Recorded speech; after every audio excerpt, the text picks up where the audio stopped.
नमस्कार। जैसा कि आप लोग जानते हैं कि हम लोग डीपीएसपी को कवर कर रहे हैं और इसके पहले वाले वीडियो में हम लोग आर्टिकल 42 तक कवर किए थे, बहुत अच्छे से उसको समझे थे।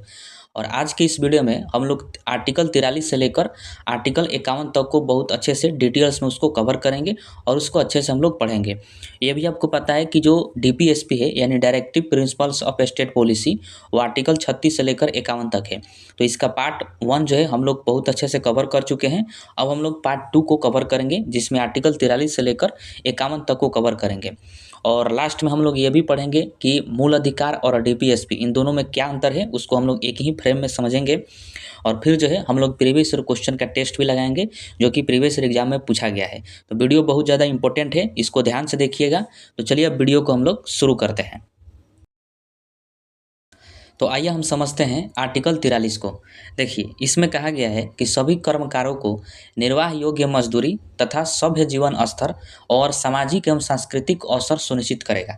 देखिए, हम लोग जो भी आर्टिकल पढ़ेंगे उसको डिटेल्स में पढ़ेंगे, ताकि आपको भविष्य में कभी भी किसी तरह का दिक्कत ना हो और आप जब भी एक बार पढ़ें तो आपको 100% जो है समझ में आ जाए। दोबारा आपको किसी तरह का क्लास करने की आवश्यकता ना हो, उस तरह से हम लोग जो है पॉलिटी को कवर कर रहे हैं। ठीक है। तो आर्टिकल 43 में कहा गया है कि जितने भी कर्मकार हैं, कर्मकार का मतलब जो भी व्यक्ति कार्य कर रहा है, चाहे वो सरकारी क्षेत्र में हो चाहे वो प्राइवेट क्षेत्र में हो, उन सभी को जो है कर्मकार कहा जाएगा। तो इसमें कहा गया कि उनको जो है निर्वाह योग्य मजदूरी देना है। निर्वाह योग्य मजदूरी का मतलब हुआ कि उतना उनको मजदूरी देना है ताकि वो अपना जीवन यापन कर सके, अपना परिवार जो है चला सके, प्रतिदिन दिनचर्या का जो भी खर्च होता है वह उठा सके, उतना किसी भी व्यक्ति को मजदूरी देना है। ये बात आर्टिकल 43 में कहा गया है। ठीक है। और इसी में कहा गया है कि सभ्य जीवन स्तर उनका सुनिश्चित करना है, सामाजिक और सांस्कृतिक अवसर भी सुनिश्चित करना है। सामाजिक और सांस्कृतिक अवसर का मतलब, जैसे देखिए, कोई भी व्यक्ति हो वह किसी न किसी धर्म से रिलेट करता है, तो उसके धर्म में जो भी सांस्कृतिक और सामाजिक कार्यक्रम है उसका भी अवसर सुनिश्चित करना है। यह बात इसमें कहा गया है। ठीक है। अब देखिए, सबसे इम्पोर्टेंट है आर्टिकल के 43 के सब क्लॉज जो है वो, इससे जो है कई बार एग्जाम में प्रश्न पूछा गया है और आगे भी पूछेगा, तो इसको आप ध्यान से समझिए। आर्टिकल 43 के ए में कहा गया है कि राज्य जो है उद्योग के प्रबंधन में श्रमिकों की भागीदारी सुनिश्चित करने के उद्देश्य से कानून बना सकता है। और इसको जोड़ा कब गया था, ध्यान रखिएगा, 42वां संविधान संशोधन 1976 में इसको जोड़ा गया था। ठीक है। अब देखिए, उद्योग के प्रबंधन का मतलब क्या हुआ कि जो भी उद्योग होता है, फैक्ट्री होता है, तो उसका मैनेजमेंट किया जाता है, प्रबंधन किया जाता है उसके मालिक के द्वारा, कि इस फैक्ट्री में मजदूर कितने घंटे काम करेंगे, कौन मजदूर कौन सा कार्य करेगा, कितना उनको वेतन दिया जाएगा। तो ये सब मैनेजमेंट का काम होता है और फैक्ट्री के और उस उद्योग के मालिक के द्वारा ऐसे मैनेजमेंट किया जाता है। तो जब मैनेजमेंट करता है तो फैक्ट्री के जो बड़े बड़े लोग होते हैं वो सब मिलकर मीटिंग करते हैं और वही डिसीजन लेते हैं कि मजदूरों को वेतन कितना देना है, कितना घंटा काम करवाना है। तो आर्टिकल 43 का एक कहता है कि जो वो मीटिंग होगा, जब उद्योग का प्रबंधन होगा, मैनेजमेंट होगा, तो उसमें केवल कंपनी के बड़े बड़े लोग ही नहीं रहेंगे, फैक्ट्री के बड़े बड़े लोग ही नहीं रहेंगे, उसमें मजदूरों को भी शामिल करना आवश्यक होगा, या फिर मजदूरों का जो लीडर होता है उसको शामिल करना आवश्यक होगा, ताकि अगर कोई मजदूरों के खिलाफ नियम कानून बनाया गया फैक्ट्री के द्वारा, उद्योग के द्वारा, तो वहाँ पर मजदूर जो है सवाल खड़ा कर सके कि ऐसा नहीं हो सकता है। जैसे एक उदाहरण से समझिए, मान लीजिए कि कोई फैक्ट्री है और उसमें पहले मजदूरों से 8 घंटा काम करवाया जाता था और उसको वेतन दिया जाता था कुछ, लेकिन उद्योग प्रबंधन हुआ और उसके जो उद्योग का मालिक था वह मैनेजमेंट किया कि अब मजदूरों से 10 घंटा काम करवाएंगे और वेतन जो है पहले ही जितना देंगे जितना पहले मिलता था, और 2 घंटा समय बढ़ा दिया। अब मान लीजिए कि वहाँ पर अगर मजदूर न रहे उस मीटिंग में, या फिर मजदूर का कोई लीडर न रहे, तो वह तो नियम लागू हो जाएगा और मजदूर बेचारे कुछ नहीं कर सकते हैं, क्योंकि उनको तो पैसे की आवश्यकता है, उनकी मजबूरी है और उनको काम करना ही पड़ेगा। तो अगर वहाँ पर मजदूर का जो लीडर होता या फिर मजदूर होते तो वहाँ पर कह सकते थे कि हम 8 घंटा काम करेंगे और उतना ही वेतन लेंगे जितना पहले लेते थे। अगर आपको 10 घंटा काम करवाना है तो आपको वेतन भी बढ़ाना पड़ेगा। वहाँ पर मैनेजमेंट में अगर मजदूर होते हैं या फिर मजदूर के लीडर होते हैं तो यह बात कह सकते थे। तो इसीलिए कहा गया है कि मजदूरों के साथ शोषण ना हो। आर्टिकल 43 के ए में कि उद्योग का प्रबंधन जो होगा उसमें जो है श्रमिकों की भागीदारी सुनिश्चित करने के उद्देश्य से सरकार जो है कानून बना सकती है, और इसको जोड़ा गया संविधान में। ठीक है। तो ये जो है कई बार एग्जाम में पूछा गया है कि उद्योग का प्रबंधन किस आर्टिकल में है, तो आर्टिकल 43 में, या फिर अगर 43 नहीं रहेगा तो 43 का ए जरूर रहेगा। ठीक है। अगला आर्टिकल है 43 का बी। इसमें कहा गया है कि राज्यों को सहकारी समितियों के शैक्षिक गठन का निर्देश देता है। और इसको ध्यान रखिएगा, 97 संविधान संशोधन 2011 में जोड़ा गया था 43 के बी को। इसमें सहकारी समिति जो है उसके गठन की बात किया गया है कि राज्य उसका गठन कर सकता है। सहकारी समिति का मतलब होता है कि जो सरकार और जनता के पैसों से चलता है, जनता और सरकार के मिल के चलता है, तो उसको सहकारी समिति कहते हैं। जैसे अमूल है, अमूल डेयरी का नाम सुने होंगे, वो क्या है, सहकारी समिति है। तो उसी का गठन करने का निर्देश दिया गया है कि राज्य जो है सहकारी समितियों का गठन कर सकता है आर्टिकल 43 के बी में। ठीक है, तो इसको ध्यान रखिएगा, दोनों जो है बहुत इंपॉर्टेंट है। अब आइए हम सबसे इम्पोर्टेंट समझते हैं आर्टिकल 44 को। देखिए, इसमें कहा गया है कि भारत के सभी राज्य क्षेत्र में नागरिकों के लिए एक समान नागरिक संहिता लागू हो। एक समान नागरिक संहिता का मतलब क्या हुआ, इसी को यूनिफॉर्म सिविल कोड कहा जाता है। शॉर्ट फॉर्म में इसको यूसीसी कहते हैं। अब आपको धीरे धीरे समझ में आ रहा होगा। यूसीसी को लेकर जो है पूरे भारत में विवाद हुआ था और अभी तक जो है यूसीसी लागू नहीं है और इसको जो है जल्द ही लागू कर दिया जाएगा, ध्यान रखिएगा। अब देखिए, एक समान नागरिक संहिता का मतलब क्या हुआ कि भारत में जितने भी धर्म हैं सभी के लिए जो है विवाह का, तलाक का, बंटवारा का और भरण पोषण का नियम कानून एक हो जाए, तो उसको हम कहेंगे एक समान नागरिक संहिता भारत में लागू हो गया।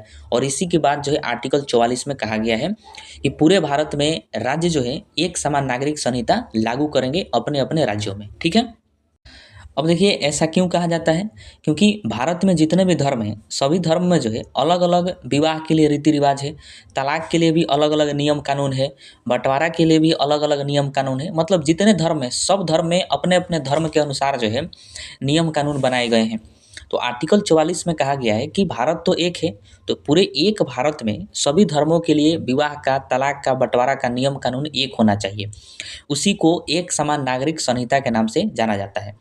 जैसे देखिए, मुस्लिम में जो है तलाक लेने की कई तरह का विधियां हैं। जैसे एक है तलाक ए हसन, तलाक ए किनाया, तलाक ए बाइन, तलाक ए बिद्दत। और तलाक ए बिद्दत को ही 3 तलाक कहा जाता है। और मुस्लिम धर्म में तलाक घर पर ही ले लिया जाता है, अपने मर्जी से ही ले लिया जाता है। और आपको पता होगा कि तलाक ए बिद्दत यानी जो 3 तलाक है उसको ख़त्म कर दिया गया है। तो और भी बहुत सारे तलाक हैं जिसके माध्यम से घर पर ही जो है व्यक्ति तलाक ले लेता है। और वही हिंदू धर्म की बात करें तो हिंदू धर्म में अगर तलाक लेना हो तो उसको कोर्ट का चक्कर लगाना पड़ेगा। कोर्ट में जाएंगे, कोर्ट फैसला करेगा, तलाक का सर्टिफिकेट देगा, तब तलाक होता है। तो देखिए, दोनों तो भारत में रहते हैं हिंदू और मुस्लिम, लेकिन दोनों का तलाक लेने का कानून, नियम कानून क्या है, अलग अलग है।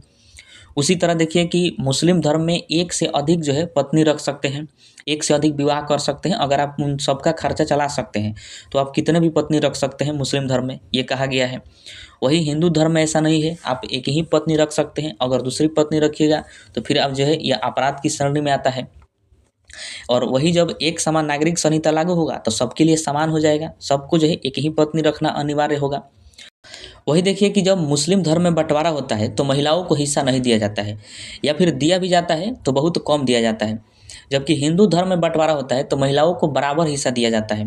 हालांकि महिलाएं जो है मांगती नहीं है हिंदू धर्म में, अगर ससुराल चली जाती है तब। लेकिन अगर वो मांगने पर आ जाए कि हमें चाहिए ही चाहिए तो फिर उसको बराबर हिस्सा देना पड़ेगा, जितना भी प्रॉपर्टी है बाप दादा का उन सब में।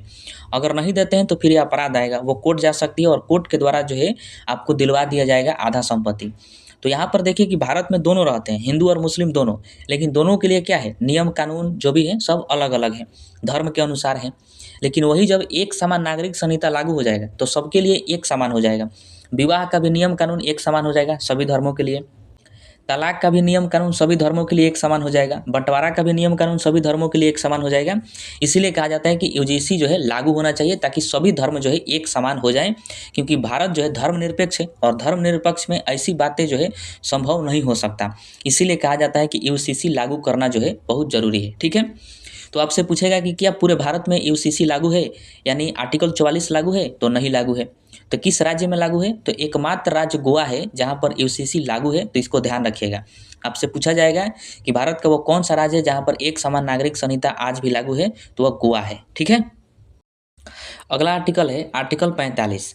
इसमें कहा गया है कि सभी बच्चों को 6 वर्ष तक आयु पूरी करने तक प्रारंभिक बाल्यावस्था की देखभाल और शिक्षा का ध्यान रखना सरकार की जिम्मेवारी है या राज्य की जिम्मेवारी है। मतलब आर्टिकल 45 में साफ साफ कहा गया है कि 0 वर्ष से लेकर 6 वर्ष तक के जो बच्चे हैं उनका जो है स्वास्थ्य का ध्यान रखना सरकार की जिम्मेवारी है और उनको निःशुल्क शिक्षा देना यह भी सरकार की जिम्मेवारी है। इसी के तहत देखिएगा कि भारत के जितने भी वार्ड हैं उन सभी वार्डों में आंगनबाड़ी केंद्र होता है और उस आंगनबाड़ी केंद्र में क्या होता है कि जो 0 वर्ष से लेकर 6 वर्ष तक जो बच्चे होते हैं उनको निःशुल्क शिक्षा दिया जाता है, फ्री में दिया जाता है। ठीक है, तो इसी आर्टिकल के तहत दिया जाता है।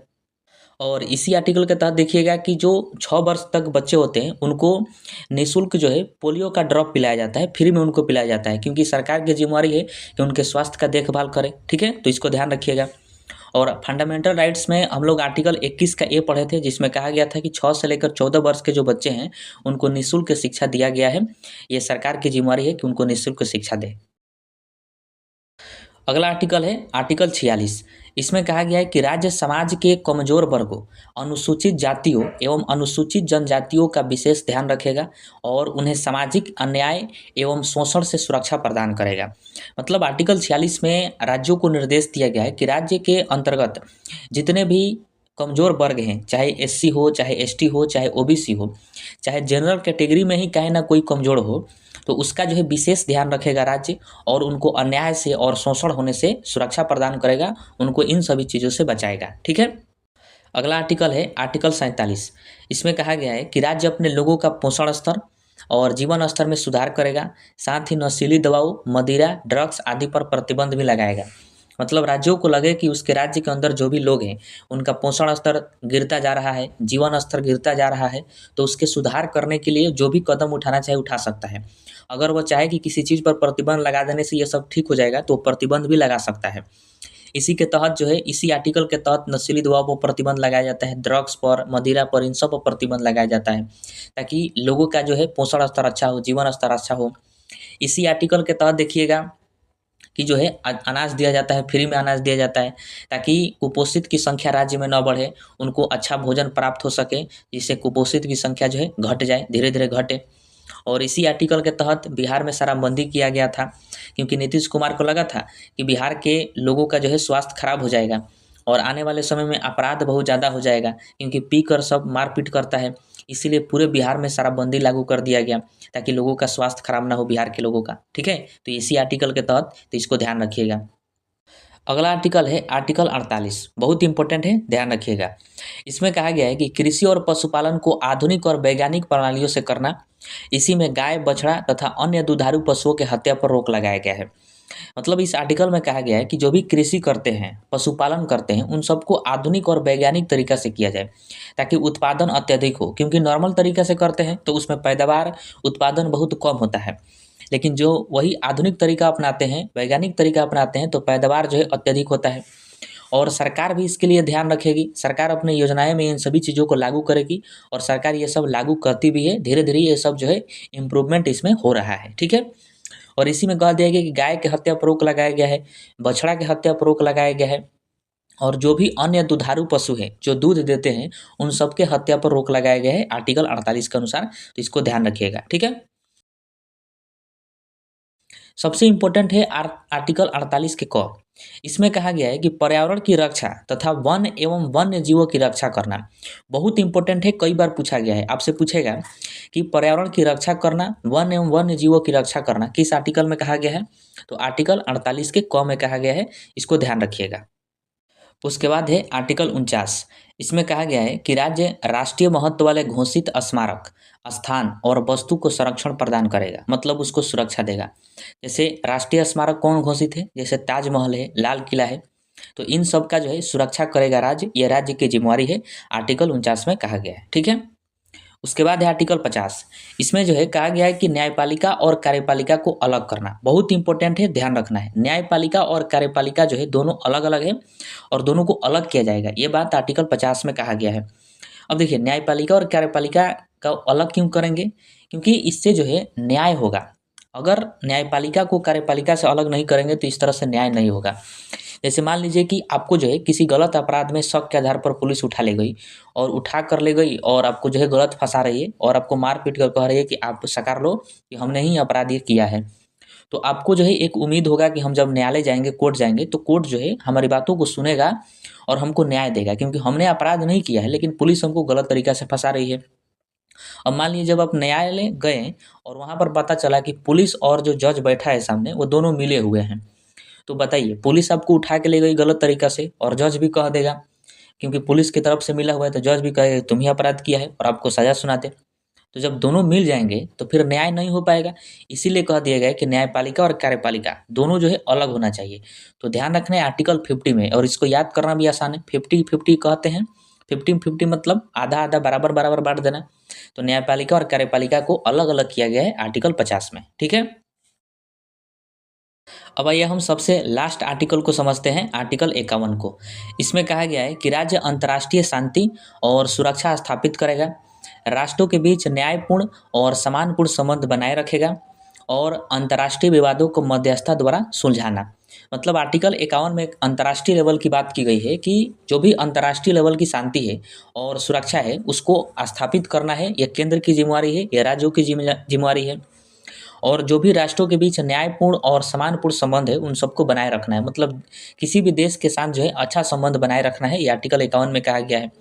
और जो भी अंतर्राष्ट्रीय विवाद होंगे, जैसे भारत और पाकिस्तान के बीच विवाद होता है, भारत और अमेरिका के बीच टैक्स को लेकर, टैरिफ को लेकर विवाद हुआ था, तो इन सबको मध्यस्थता द्वारा जो है सुलझा देना है। मतलब मीटिंग वगैरह करके सुलझा देना है, संधि वंधि करके सुलझा देना है। जो भी अंतर्राष्ट्रीय लेवल पर जो भी बातचीत होती है, जो भी कार्य होता है, वो सब के सब आर्टिकल 51 के तहत ही किया जाता है। तो इसको ध्यान रखिएगा, ये भी इंपॉर्टेंट है। ठीक है, अब आइए हम डीपीएसपी का वर्गीकरण को समझते हैं। देखिए हमारे संविधान में डीपीएसपी का वर्गीकरण नहीं किया गया है कि कौन क्या होगा, लेकिन इसके दशा और दिशा को देखकर डीपीएसपी का वर्गीकरण किया जाता है। 3 भागों में डीपीएसपी को बांट दिया जाता है।